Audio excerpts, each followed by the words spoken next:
Want smart analysis of the most important news in your inbox every weekday along with other global reads, interesting ideas and opinions to know?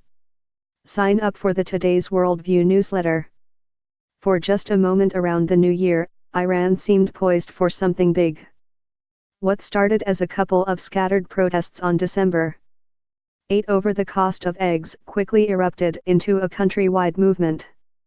Iranians took to the streets in nearly every province, calling for an end to corruption, a better economy and a less oppressive government. By Saturday, some activists were calling for regime change. Death to the dictator and clerics should get lost, they yelled, according to the New York Times.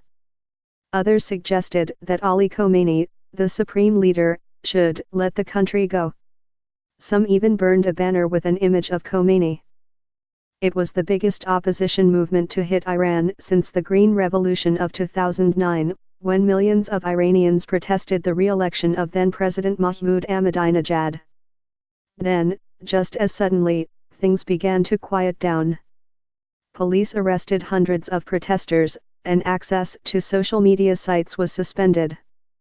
The government suggested that foreign powers were behind the protests and promoted loyalist counter-demonstrations.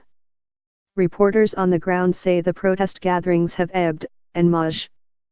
General Mohammad Ali Jafari, the head of Iran's Revolutionary Guard Corps, apparently agrees.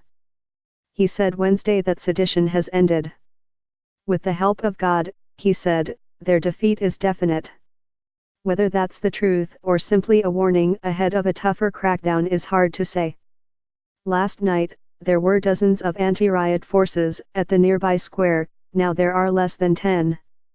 Traffic looks normal. I didn't hear anything about protests, even a small one, being held in Tehran tonight.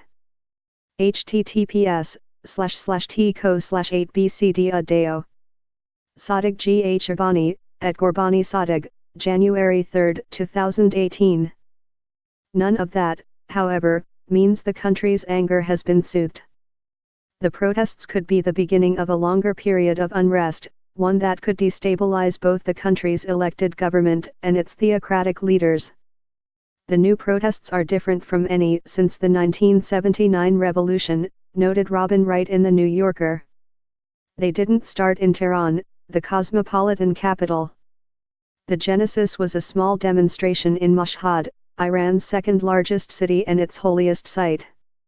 The city is a bastion of clerical ideologues and political hardliners. Nor are the demonstrators coming from the usual elite and reformist circles. The activists appear to be largely the working classes and the young, Wright wrote.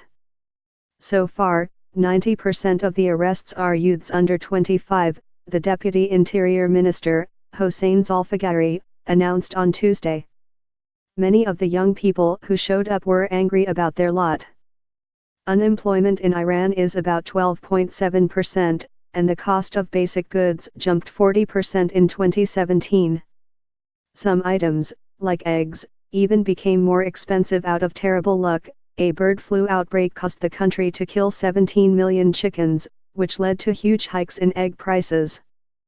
You can add envy to the economic problems as well.